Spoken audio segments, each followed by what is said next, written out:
Good morning. Today on the second channel, first things first. I do not know why there's sleeves on this shirt. That's not true. I do know why, but we are going to change it. I'm going to show you how to do one. First, I must locate my good scissors. You don't want to use crappy ones. Yum, yum, yum, yum, yum, yum, yum. Get you some good shop scissors. You won't regret it. Fresh new pair of the carpet shears. Classic. Inlaid W20W, the Crescent West. A pair of scissors that does not disappoint.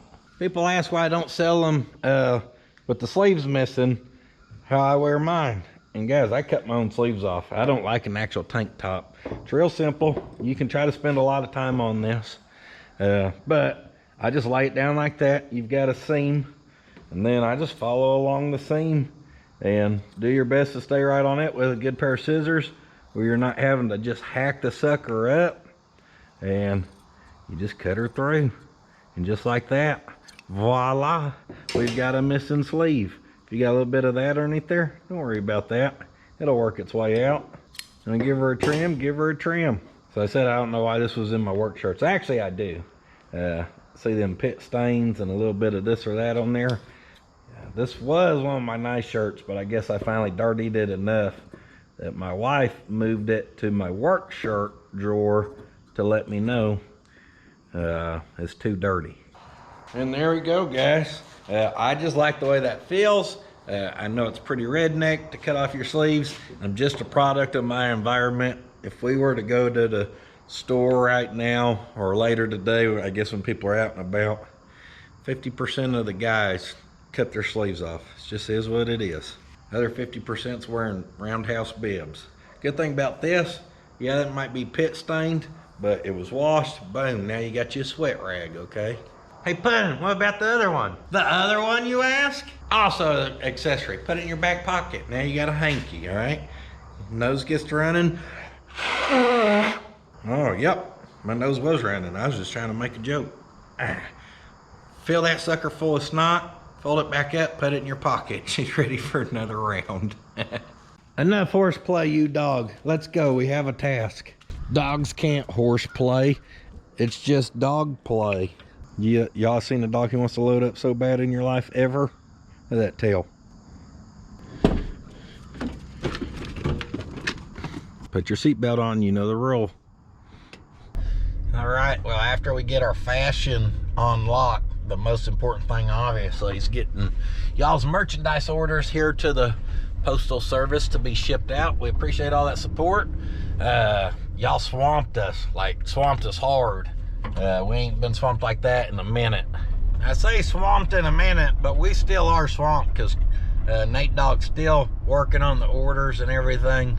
We're getting them out as fast as we can, guys, and we appreciate y'all support, and we also appreciate you being patient when we get absolutely smothered like that with a crazy amount of orders, which is what happened. So thank you, thank you, thank you. Also, school has started back up, including for Nate Dogg, so we're getting him some half days now because he's got to have a college education. Well, back at the shop, guys, you know we've been working on this bed. It's an incredible amount of work, and there's still an incredible amount to do. I plan on getting back on it tomorrow, and for today, I don't want to get plumb into something else, and I got to be shut down earlier because we're in volleyball season. And in fact, Hot Rod has started school volleyball now, so as KK goes graduating, she's done with it. We've got a whole nother career of it coming right around the corner for little Hot Rod. We ain't so little anymore. So there's some things we may do on this that I was thinking about. Like last week, I didn't have time to finish welding that up and smoothing it out so we could get into like that. And sometimes I have people ask about welding techniques, and I'm never gonna take the time to explain that in a main channel video. But here on the second channel, you get what you get and you don't throw a fit. If y'all did see the last video on the main channel, I was worried because this was really, really crooked. Well, it's really not that crooked. There's so much slack in the sucker, and I think before maybe it was just in a little bit of a bind because I pulled it out of there and put it back in, and it sits down pretty good. So I think before maybe there's something in there binding it. Who knows? It's just not as bad as I thought it was. Yep. that's about as far as I've made it on what we're gonna do. Oh, underneath there, that hitch, we need to smooth it out. We don't have to, we could. And other than that, I've kind of been playing around with some mock-up ideas, trying to get my brain going. Bless you. Bless you, my little buddy. We've got some stuff that I picked up, like our lights and stuff. I've kind of been looking at them. I'll just give y'all a little sneak peek because whenever I actually install like these, probably won't be in this go around, but I'm not gonna actually step back and look at it too much. I'll probably, we'll put them in place and then we'll just be drilling and tapping. Pretty happy with those. I know some of y'all's gonna be like, oh, you should do like lights from a Cadillac or lights from this or lights from that. And I think this just being a flatbed, what it is, it's gonna look good just with like a trailer style light on there. We may, I didn't show you these. Y'all want me to chicken light this thing up? I'm not gonna go over the top, okay? But when I was down there, he has these little, drill you a 3/4 inch and then push that in there. And he had educated me, so I'll educate y'all. Red goes behind your axle and then orange goes in front or something like that. So we could maybe space out something like that. Now we want at least one on each corner to help people see this thing at night. It is kind of wide. If someone goes to turn or something, you know, we want them to be able to see the side of this and not just hit us. So maybe we do something like that. Boom, boom. Maybe we come up here off this corner. Boom. We'll split the difference. Just do one in the middle of them. Boom. We'll have a tail light immediately on the back side, so no need to put one back there. But I think we may even wrap the front side of this. We'll find our exact corner. If we go say 4.5 or 5 inches that way, we'll do the same up here this way. See, it even lights up from the front. And I think something like that's gonna look pretty dang good down through there.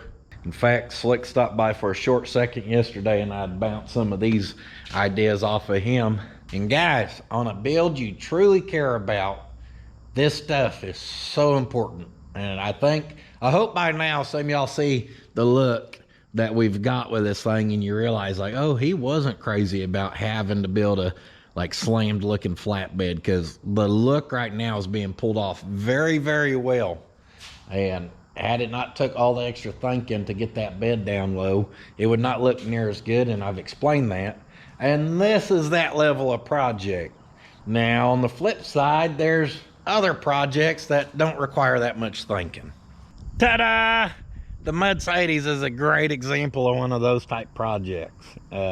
We had the Blazer chassis, 4-wheel drive stuff we were gonna do absolutely nothing with. We had the Mercedes that I decided I was gonna do absolutely nothing with.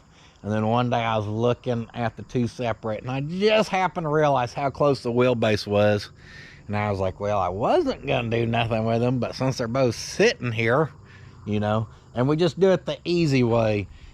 This thing is not a high-end project. Yes, I know that much frame's exposed. I also know that in one day we just stripped the body down, set it down there, and we built 4 mounts, and we have what we have. And I also know that the other frame was bent so bad it was dangerous and crooked. So we spent one more day and built this new chassis for it, and we're sitting at 2 days worth of work here. And that's, for something like that, guys, that's a perfectly fine approach. Some of y'all's plumb full of baloney. Someone commented on the last Mercedes video and was like, I don't know why you're doing all that. It'd be just as fast to build a tubing frame for that thing, blah, blah, blah. Sir, you go lie to somebody else. There ain't no chance in HE double hockey sticks you're building a full tube chassis with shocks and steering and suspension and everything you need in 2 days. You can say, yeah, I can. Now, you go lie to somebody else. You ain't gonna lie to me. And if you really mean it, those Mercedes are super cheap if you can find one. They're not worth money, so get you one and prove it. You do it in 2 days, I'll promote it on my channel. I'll help push your YouTube channel, because if you can knock that out, you deserve all the attention you can get, sir. As far as me, I'm gonna keep building my redneck version just because it's fun, okay? This ain't fun. This is fun, but it's more serious fun, okay? And so we're figuring out some things here. I could spend one day in here with graph paper drawing out headache racks or hitches and like coming up with designs. And the thing is, once you commit to something and you start cutting on this beautiful perimeter frame we have right now, that mind you, we have so many hours into each corner to just have this nice smooth thing. We don't want to start hobcobbling crap onto it now that we go, no, we really don't like that. So we gotta think this out. Got me a new Kniffy yesterday. Y'all know I used to always have one of these on me. Given away, broken, or lost, all the ones I ever had. And when I was at the Home Depot yesterday getting us a new shop fridge, I remembered they sold them there, so I got us a few. She came in handy because I had it with me yesterday, and I literally used this knife in my pocket to install a new ceiling fan. Wild.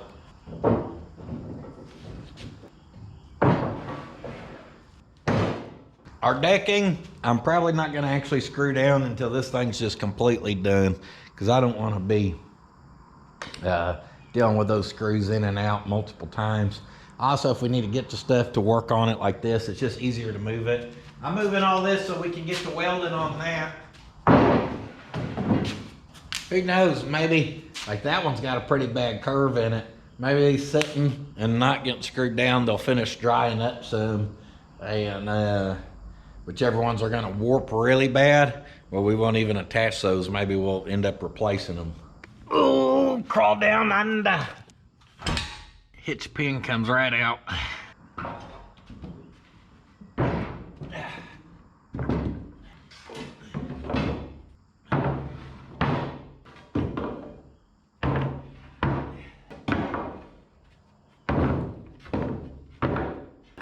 So excited with how this thing is turning out. Just killer. Now, I am not classically trained in welding. I did not go to school. Well, I did go to school in high school for, I don't even know if I finished 1 year going there to the welding program over here across town. But even there, I didn't move along very far, because I already knew how to stick weld pretty good, because I started doing that with my grandpa when I was 12. And I'd always go out there and I welded up his projects from him from about the time I was 12 to older. So I had experience doing around the farm type stuff. In our welding program out there to raise money, Mr. Curtis would bring in some outside work. And I'm sure he bid the jobs cheap, because he had free labor, but we'd build like trusses out of old angle iron and stuff for like these farmers, and just any side work like that, building gates and stuff. Anything he could do to bring a little money into the program out there, he would do. So he'd always say, hey, do I got anyone who wants to volunteer to build this gate? Me. We're gonna build those trusses. I got any volunteers? Me. We're gonna build a prison to hold Mortsky in for next time he gets arrested. Does anyone volunteer to build it? Me. What I'm getting at is I didn't move along very far in the program because I was always in the back building projects for money. I didn't get the money, but they got the money. The thing is though, guys, welding or anything you do in life is about experience, okay? I could go to schooling for 10 years and study in books about everything I'm supposed to do absolutely perfect to get a textbook perfect weld. And that person who studied that for 10 years could go out there and not weld a damn thing. Just like people can go to school to be engineers for 4, 5, 6, 7, 8, however many years it would take. And they go start a job somewhere and they don't really have experience and they don't always really know a damn thing. Now some do, don't get offended. But what I'm getting at here is there's always critiques on how I weld, okay? Not enough heat. You're too worried about making it pretty instead of making it this, or it ain't this, or it ain't that. And all I would say to any of that is my experience, my history throughout the years says that's incorrect because nothing's broke yet. Meaning vehicles have been on the road, some of them for 10 plus years that I've notched on or whatever, and none of them's had anything fail. So if you studied to be a structural welder or a pipeline welder, and you know all this technical stuff that you got to do because yours is going to be x-ray and it's got to hold this and hold that and this and that and this and that, this ain't going to x-ray, okay? This is just going to hold probably a few thousand pounds at most at once. I do not, shocker, I do not intend to put a skyscraper on the back of this, okay? So I would say the style of welding that I do is perfectly fine for what I do. That don't mean it would work for what you do. That don't mean you could do it at your job where you're gonna get x-rayed and it would pass. That's not even up for debate or argument. I'm not gonna argue the technicalities. What I will argue with anyone is if I've been doing it this way for 10 years and nothing's broken 10 years, with 10 years. In the custom car world, especially in the custom truck world, where Porterbuilt, GSI, companies like that have been building full chassis for a long time. Art Morrison now, they do the stacked dimes welding, guys. In the custom car world, a lot of us prefer an aesthetically pleasing weld that we like how it looks versus just the how hot can we get it and how deep can we penetrate it. That's important, but so is the aesthetics. With all that being said, do not take any welding advice from me. I'm not an expert. I just told you I'm pretty well self-taught. I never touched a MIG welder at school out there. I picked one up at the hot rod shop and started welding one day till I got it. So I'm a dummy. Don't trust me. As long as your welds look good, they'll hold good. We've got quarter inch. This might be 3/16. Just plain quarter inch. So over here, because we want nice, good, deep penetration, we're gonna set up our welder, guys. And I said quarter inch, but we want it hotter than that. So we're gonna max this sucker out all the way down there. That did her nice and hot. Oh, just playing. I'm actually gonna do the quite the opposite. I'm gonna upset people because I'm gonna crank it back in here. Now this does have the auto set feature and I like it. You can take the auto set off and you can control your heat and then your wire speed if you want. I don't find that necessary on this machine. I find for a lot of stuff just on the other side. And number 7 right there is good. Our wire, you just set whichever one you got, and I keep 30 thousandths in here. If you're thinking that's a small wire, it's an in-between wire. I use the same wire when we do sheet metal to building frames, guys. That's my setup. Of course, I change the heat settings, but I'm just saying I don't swap wire or nothing like that. Me wanting an aesthetically pleasing weld, I find the 30 thousandths is easier to control because you're putting less wire in there at a time, which means you can go slower. If you can go slower, you can pour heat into there where you still have a lot of heat, where you can turn your settings down. And again, I'm not professional. I'm just telling you what I've discovered work. Now, if we were doing actual frame stuff, we wouldn't be doing that. I'll bump it up just a hair. But for this, what we're about to do, filling this up, and this is more just a aesthetic piece, not really structural piece. And we've got to fill all that up. That's the settings we'll go with. Looks like we got some sawdust in there. Got 100 PSI that says get your booty out of there. And you can see I'd cleaned and prepped on all that metal before I had actually tacked that in, knowing we would weld it. Get our wire wheel, and I need to find my glasses. Found them! So one of the main features I'm actually gonna do with this truck when I get her done is I'm gonna take her around to places and make it a mobile Pilates studio. And we're actually gonna do some good, intense training on the back of this thing.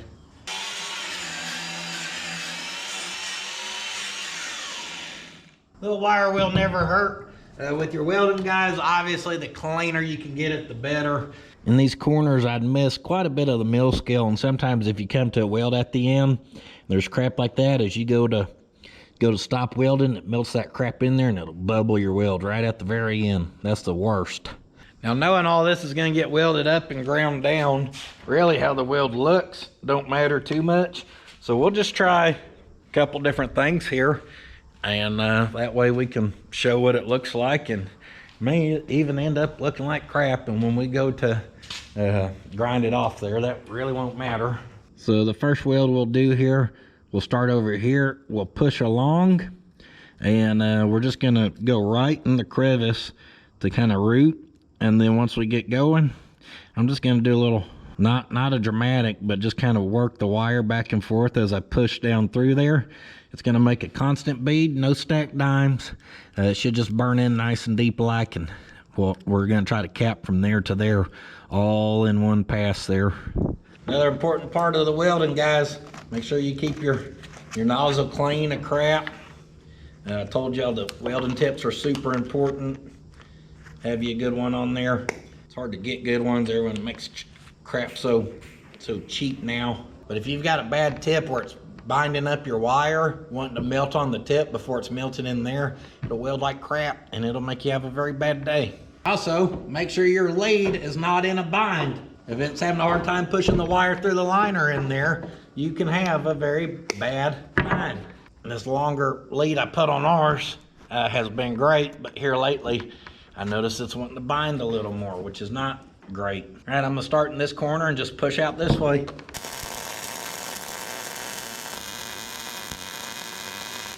Something else very important, being able to see. I think I've smoked this lens enough now that I was kind of just going on feel, because even though I'm right here, I really could not see that gap at all. I trusted the process. I just stuck her through. Again, not the prettiest looking weld, but that should grind down in one shot, nice and hot. Nothing to worry about there. I just don't like how that looks. A weld like that's pretty common though, guys. Start paying attention to trailers or flatbeds or anything you see out and about. Most people just push a hot puddle like that. We could have turned the heat up a little bit, got that a little more flush, and then you shoot a little black paint on it. When that's all done, that wouldn't look bad. You put black paint on that, no one cares. I can tell you what though, getting you some replacement lenses is one of the most important things you can do. I've literally had a job before where I was trying to fix a hitch for a guy, and it was cracked out, and I stopped, drilled it, and beveled stuff, and the plan was to weld it, then knock that down and plate it. And guys, I could not weld this thing, and I was like, man, what's going on? I thought I could see, and I would get welding. Gosh, I just couldn't see. So I finally remembered I had one of these. I swapped it out. I laid up underneath there and put the prettiest weld you ever seen on it. It's a lot easier to for your brain to tell your hand what to do with controlling the weld when you can actually process what you need to do in real time, instead of like just then I quit focusing on welding, and that was more muscle memory, the motion I was doing, and my full focus became on where the hell am I? And that's all I was focused on.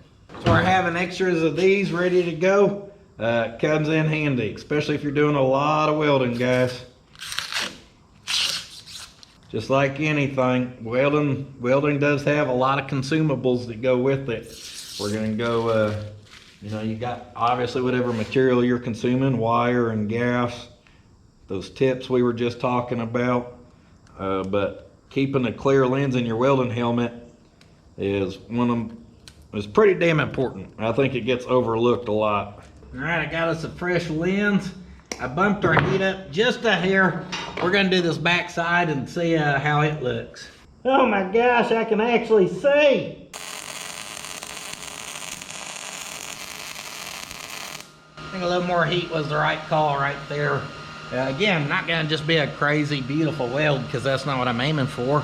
Those are more the style of welds I do, knowing I'm gonna grind that down, and I just want it to be a nice little fat, full covered weld. Next, we'll look at actually doing a little bit of some pretty welding. We don't have the biggest of gap here to fill up, but that does round, so it gets a little, this gets a little tricky, where if that was more at a proper bevel, like a flat. But we'll just play around with some of it, because it's all gonna get ground down anyways. So it's just a chance to show y'all. So if you wanna do the pretty welds, a good way to remember it is like a lowercase e. So we'll start over here and get a little puddle going, and then we're gonna kind of curve up, then down, and then up and down. And what that's gonna kind of look like is getting a little puddle going, and then lowercase e, lowercase e, lowercase e, lowercase e. And you can see that motion there. And you may even say that in your head, lowercase e. I do 1, 2, 1, 2, and I just kind of help keep count, I guess. When you get your settings tuned out perfect, you really can get in a groove. I'll be honest, the fact that I don't always hop in and out to go, ooh, I know I need a little more heat here or a little less or whatever. But let's just go with, we'll go with what we got. We're right at the 1/8 inch. We don't have a big area to fill up here, so we don't want to just pour the wire in there. So let's just try it right there, and we'll do a little section and see how she looks. Be easier to do if I'm not making this bind like I just told y'all about. Also, man, when I was welding that one, I don't know if y'all noticed, I was literally laying on the lead, so I was able to weld like 1 inch, and then I was like, hey, hey, hey, and I had to kind of pick myself up. Here we go, lowercase e, pushing forward.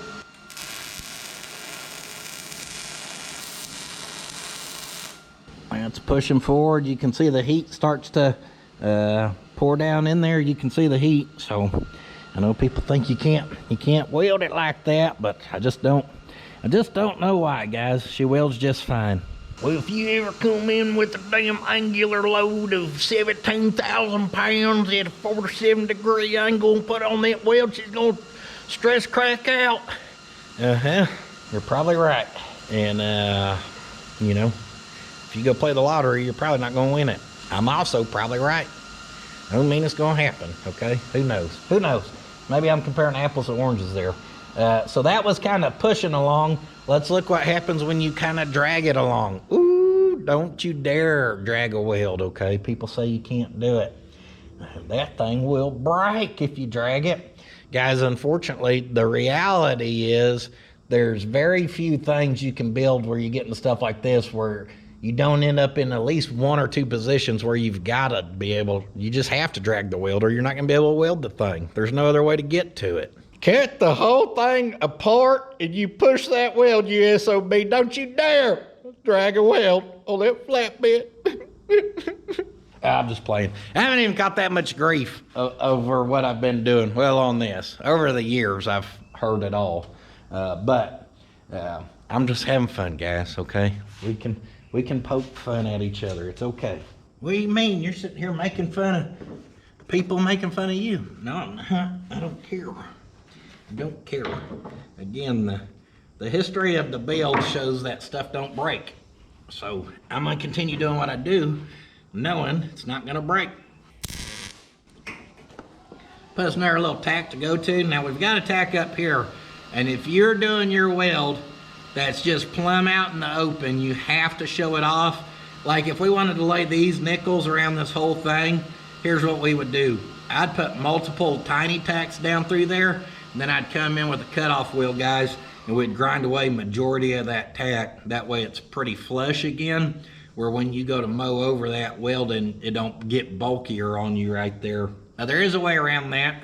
Not recommended for your most aesthetic welds, but so we'll get going here.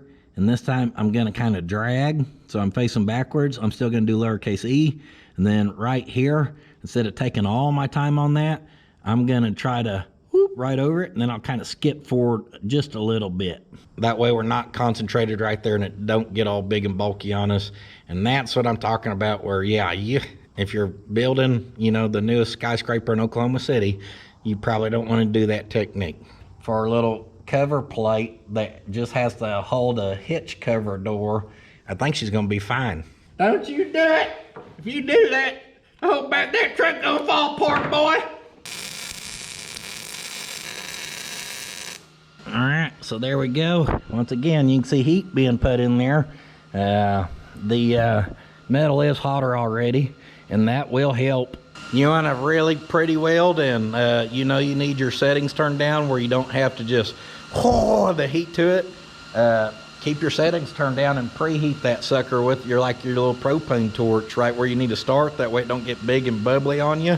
I don't know if that makes sense, but the hotter your metal is already, the more your weld's gonna take to it because it's not having to heat it up from cold. So you can heat it up with your torch where it's not cold.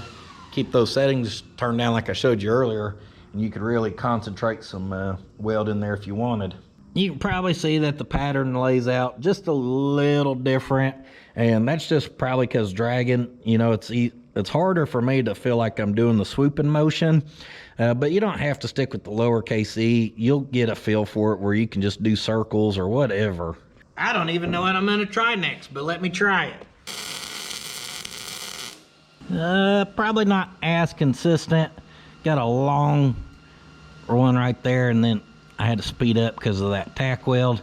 That throws a look of your weld off. You can see how that got sharp and pointy right there. Instead of being curved over, more like we are back here. That's always an indication you sped up right there. So on that one, what I was trying was I was just welding along in that route, just going forward like that. And then I'd come back up and kind of put a cap. Go forward, say maybe 5/16 of an inch, 1/4 inch, and then go back and circle. Go forward, go back and circle. I don't think it's the prettiest looking one, but like I said, we can play around. Now that we have some heat in that sucker, let's just crank her down and see what happens. Don't you do it! Oh, I done did it. And on that one, I turned it down some and just kind of did the push. I didn't really concentrate on doing the E. I kind of did an in-between of doing the E and doing what I was doing there, guys. And this right here is exactly what you need to do. Not weld like I weld. What you got to do to get a feel for it, or if you want to try new stuff, guys, is you just got to get out there and you got to do it. You got to weld and weld and weld. When I worked at the hot rod shop, I do apologize about my runny nose. Where's my hanky? Lost my sleeve already. When I worked at that hot rod shop, I would take, like if his plasma ends, we would plasma some stuff off, and you know, you end up with these pieces that drop down. But when we ended up with enough of them that were smaller, maybe you could get 2 or 3 inches of weld, I would save those up and I'd just clean up those straighter edges, and I'd pick a piece of scrap tubing, whether it was round wall or square tubing or whatever, and I would end up with 20 pieces, and I would just weld it together and build this abomination of scrap metal that looked like a tweaker was trying to build a damn totem pole or something. And but all I was really doing was practicing the welds and going, okay, when I paid attention to this, this helped, or I paid attention to that, it helped. I will say I've got worse in the fact of not caring as much. Sometimes I do, sometimes I don't. Those I don't care about. We're about to grind them down. But practice, practice, practice. If you wanna learn to weld, guys, you can watch videos for an idea. Like this should help somebody have an idea. You can read the books if you're a reader. I am not. But none of that is gonna teach you more than what you're gonna learn of just hopping in there and just doing it time after time after time after time. Now, to tie all this together, not that it's tied together, she's welded. But to tie our welding back to the overall look of this bed, we spent the time to weld out these corners and smooth them out. Where these runners met, I wanted all that flush. I took the time to try to carry that even curved edge through our welds, so everything in here is nice and smooth where all this meets up. That is why I don't want to see welds up there. It's also why I didn't want to just leave a couple tack welds in the gaps. All of our framing so far is smooth, so if we smooth those 2 areas out too, your eyeball won't think much of it when it's done, because it's going to be a very subtle hint, but it's going to add to it, I promise you guys. When this whole thing ends up blasted and painted a semi-gloss or a satin black, she's looking slick willy, you're going to be like, man, that's good looking, and it's all these minor details. So we're going to start off with our flap attack. I've gave y'all a quick rundown. We'll see. That one's still good because we got some kind of bubbled up welds here. Not bubbled. Damn, call myself a bubblegum welder now. We didn't put bubble welds. It's just because they're kind of capped over. They are taller. So we can definitely get her with the flap attack.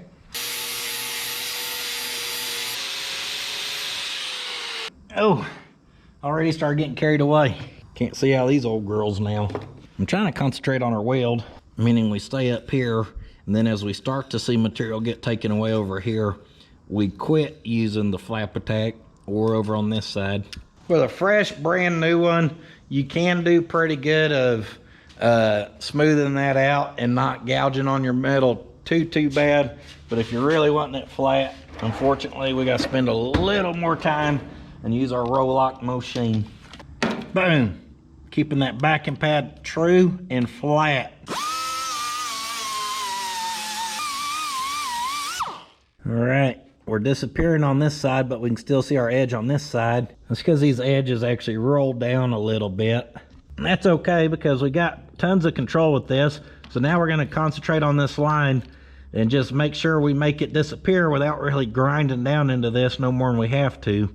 We don't wanna notch it.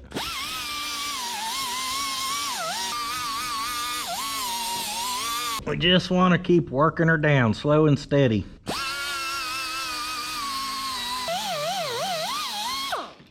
And I had to take off a little more than I wanted to. It's not enough to make like a crazy drop or nothing. It looks fine. With this though, we can do a slow taper. And this is very crucial because whenever we're driving this flatbed around and we end up putting stuff up here and all this ends up getting scratched or whatever, you know, people will always remember that Puddin's Fab Shop spent an hour grinding down each side and smoothing it out to perfection.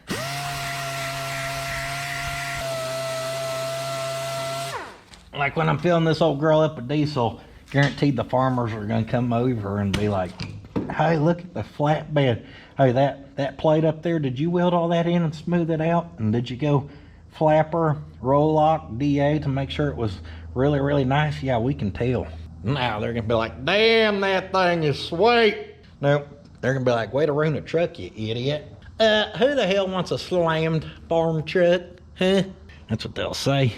Now, unfortunately, that right there takes, you know, a handful of minutes that it just took. And you see the result looks very nice. We got a little more to clean up over here, but we also got this whole weld to do. Do you see that corner right there where it's missing some? There's like a little notch right down there. This is ridiculous, but I will 100% end up putting like 3 little tacks there and then using the roll lock and cleaning that up so it looks good. I did turn our welder down for like 16 gauge now because we're just trying to build up a little corner. Don't you dare weld on that 1/4 inch. That welder turned down to 16 gauge. He did it. He put tacks on there. Whole truck's gonna fall apart as soon as he drives it. Got our old one that I keep set up with a worn out pad. That's good for being able to flex corners and stuff like that. It's also good for a situation like this where we need to get into a corner. And what I'm gonna do here is cut this down to make a tiny little roll lock. Not on purpose, I made it about the shape of a ghost from that Mario game or whatever, leaving a couple little points hanging out. And that's gonna get us up into that corner tighter to flatten that out.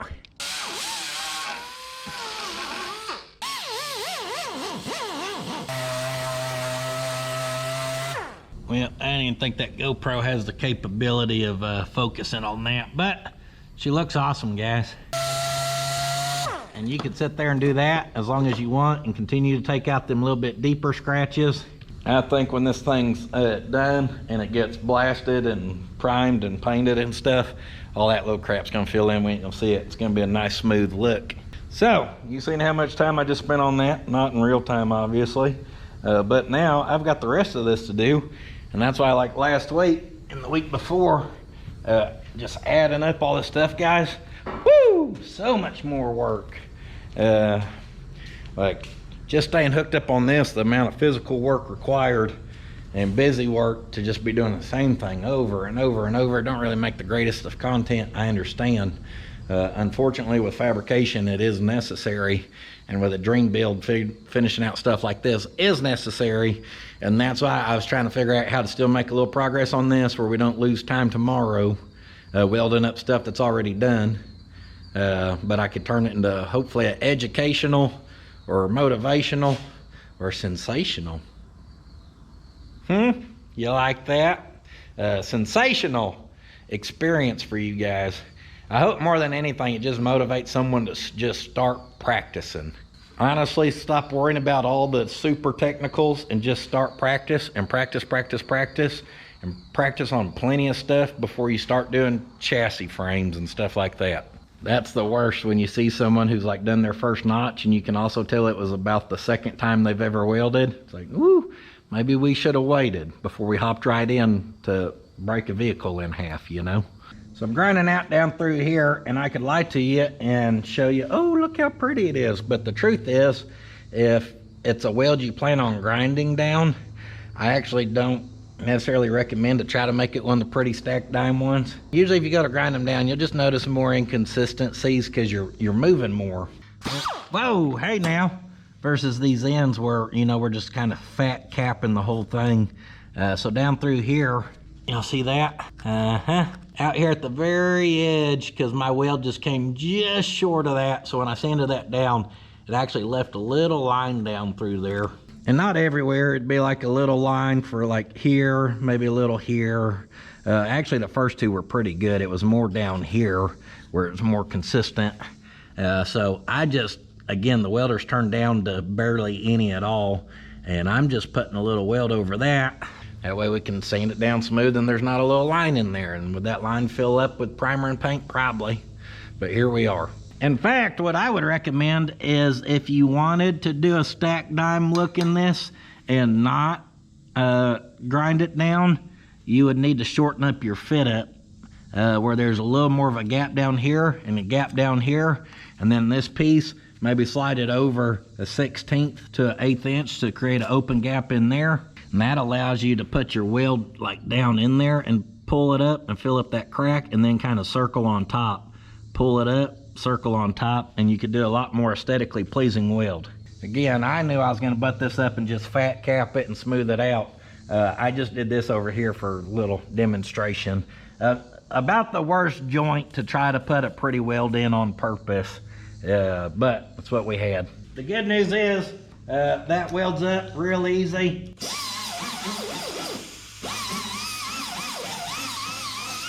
The old 60 grit's pretty aggressive. It'll take those scratches out fast, or it'll take that weld off fast. Then I'm gonna come back with 80 grit to take some of the 60 grit scratches. Scratch.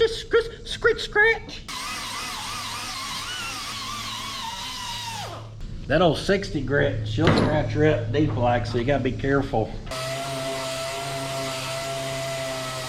Take that bad boy for a rip. You didn't even notice there's a new one, did you? That was different. All the stickers fooled you. One big cap weld down through there. I did stop right there just to see how she was looking and reposition that. But down here on the ends, you can see in the corners, I kind of just did a few tack welds, kind of build that corner up. And I did that in both, just so we can kind of grind that corner out some. I'll show you that here in a minute. But like I said, one fat kind of cap weld down through there like that. Slap some black paint on that, that would look fine. I think that would almost look better than inconsistent dimes if you're just gonna paint it. But now, I'm gonna grind it. Whether smooth out, that right there is the only weld we needed to add down here. It was just into that corner where we'd first started.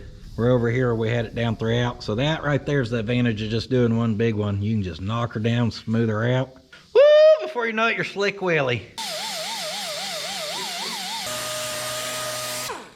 All right, we're built up to a corner. So let's work on that corner. I gotta get out my hidey hole. Hidey hole. All right, for this, we're using primarily the edge where that can roll over a little bit.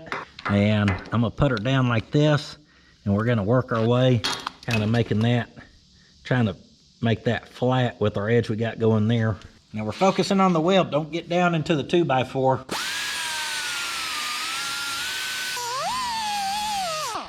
All right, see how we extended that over to that way? Now I'll put this down and focus on the weld and get it flush with the 2x4.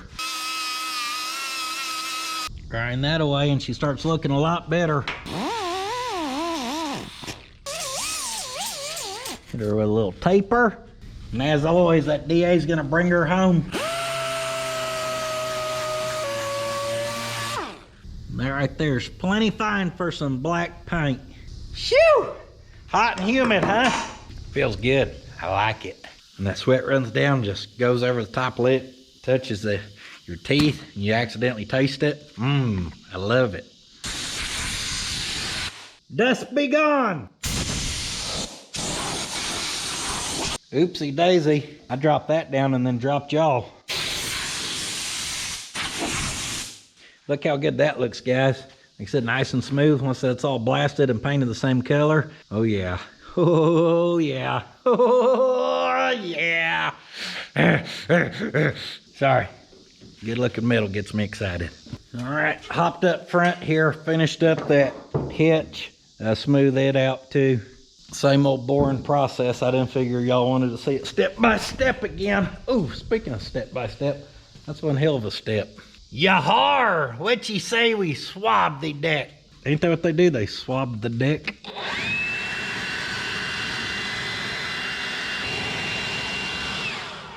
Boy, blast all that off there. And maybe to y'all it ain't that big of a difference.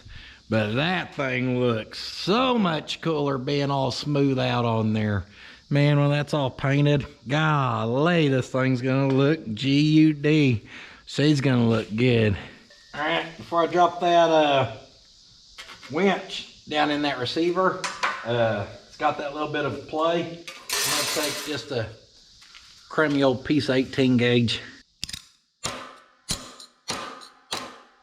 Hammer it perfectly flat. Looks good. And this is just a test piece. I don't know if 18 gauge is the right size. We're just gonna try a little piece of this and then make adjustments from there. And what we're trying to do here is just make a little shim to drop in there. Oh yeah, you like that technique? Professional. All right, if we were to make a shim like that. Well, 18 gauge fits. Just can't. I mean, I know you need a little bit of tolerance, but the fact we've dropped that in there and it can still just stinking full bounce around like it wants to, not a fan. Guys, I did mess up. I can look at that and tell this side's higher than that side. It is in there crooked. Dang it, idiot. I was in such a hurry last week. So we can either cut that right here on the bottom side, clock it a little different, weld it back up, and just build up a lot of weld down here. I guess we could try heating that up with the torch and putting the big speed wrench on here and just kind of twisting it some and straightening it up. Little heat for the defeat.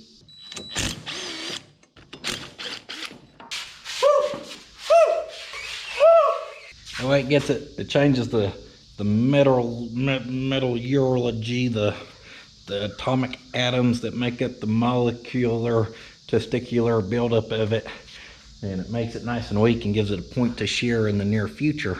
All right, the plan will be to heat around the bottom, put this on here and give it a pull. Will it work?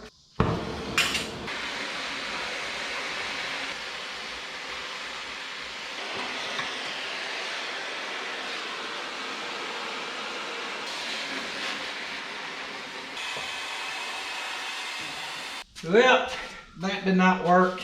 Very close to working. I think with an extra hand, it would work.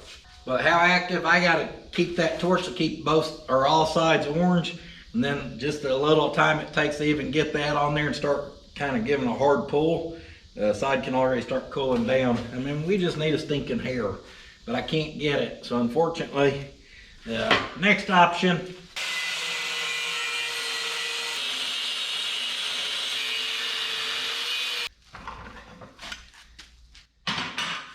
I didn't cut out this side.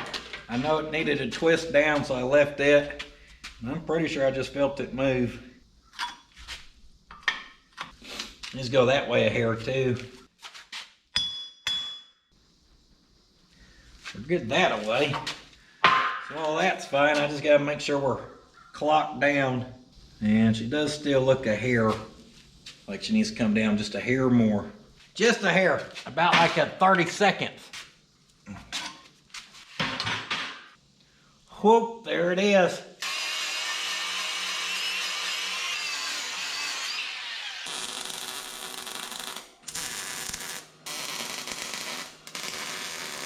All right, we're getting some popping going on, like a dirty tip or the lead being in a bind like I was talking about earlier. And we definitely don't want a crappy weld right now.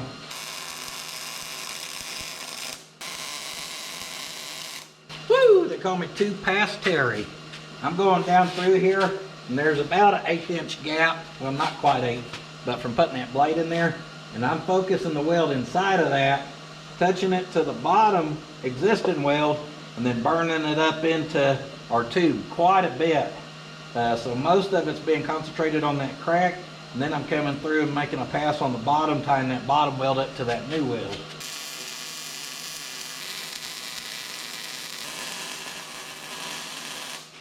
Right, when I originally built that, I did some real small, low profile welds underneath there on purpose. So on that side that I didn't cut, I just blasted a weld over the top of it too. It's definitely more square, and I don't think that's going anywhere. That's my go-to saying. I'll let y'all know when it breaks. And I mean that. If something I ever weld or build or something like has a major failure like that, I'll show it to you guys. I ain't bashful. I've only ever had one important component fail. It's when a very young P-Tang was building a 64 4-door Biscayne on the air ride, and I built my own Y-bone, and I didn't have a bender, and I probably used too small a tubing now. It's what a lot of people make theirs out of at the time, like 1 1/8 with 1/8 inch wall. Now with more experience, I wouldn't use anything that small. But I packed it with sand and I heated up with the torch, and I bent it like that to keep it from collapsing, and I had a bunch of bends in it, and I was in a hurry. And anyways, one day I was pulling out the boomerang here in Tecumseh, and I'd been to Louisiana and back up to here probably 5 times at least by that point, down to Austin, Texas, and all over a couple times in it. And luckily we go pulling out of the boomerang, and the Y-bone broke, guys. The whole rear end laid forward.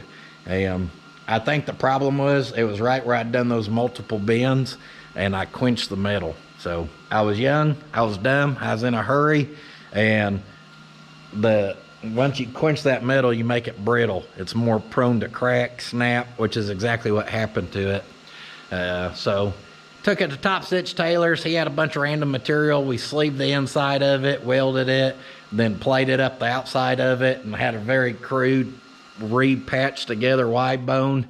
I drove it down to the hot rod shop in Louisiana where I worked when I was still in the Air Force, and I took it, built a jig to it, and then I cut that straight bone, the straight part out of there, the one that broke, I cut it out. We bent up some 1/4 inch thick, 1.5 inch DOM with the actual bender that he had, matched the bend, put it in there, and of course never had a problem again.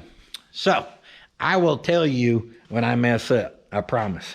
When you're relying on teaching yourself, and failure is part of learning, that's just inevitable. I think I said that word right, inevitable or inevitable. I don't know if there's an N in there to pronounce or not. Not pronouncing stuff correctly is something I fail at constantly. Damn, Harbor Freight getting fancy on us and giving us even disconnect switches now. We don't need no disconnect. We'll burn her to the ground, baby. And then our leads here, they're all color coordinated. We got a red, yellow, blue, and they make this quite easy for you guys. Red, yellow, blue. Yep, nice and snug. Pop your little boot on. Little booty. It's got a little booty on it. I'm assuming this one's for ground, and if that's the case, then this is supposed to plug into something, it looks like. Oh yeah, it is. This thing up here that we done smashed underneath there because I wasn't paying attention. Pop that off, plug that in, put it all back together. And I know we shouldn't zip tie all this because some's power and one's ground, and those don't mix. If one ever starts melting and it makes it to the other one, it won't make it any better, but it sure does look nicer for nobody to see when it's on the flatbed and those are bound together. Here comes the hitch. It's a heavy son of a, never mind. Da, da, da, da. There went my shim. It fell again. Well, the good news is it sits down in there more naturally straighter. All that slack by a minute ago when I kind of cocked on it to look straight. It held there, but like I said, I think it was binding. Sure runs much more parallel with the frame now, but that slack just is what it is, I guess. I mean, obviously we could be able to shim and put it in and even weld it in, but we're not going to. Well, guys, it's all in the details, and I can't tell y'all how much happier it makes me to be able to stand here and look and that be smooth there, and me not being able to notice that winch being crooked. That winch being crooked was getting me bad. But this thing looks so much better. But that's enough on our we don't knows or finishing up crap there. Whoa. Whoa. Be knocking the front off the Lodestar. Oh! Got my license from a Cracker Jack box, huh? Yep, now we got something else we need to work on. Perfect.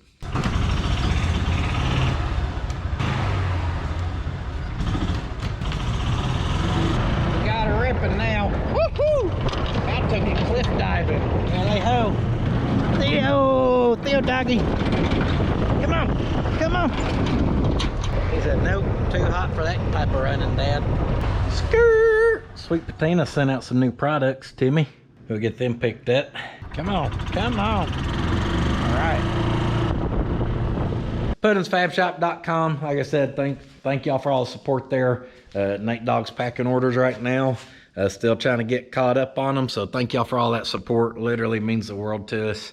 And other than that, I'm on the Instagrammer, I'm on the Facebooker. Y'all know y'all can catch the same stuff and little bonus things here or there on the Patreon. We appreciate all that support.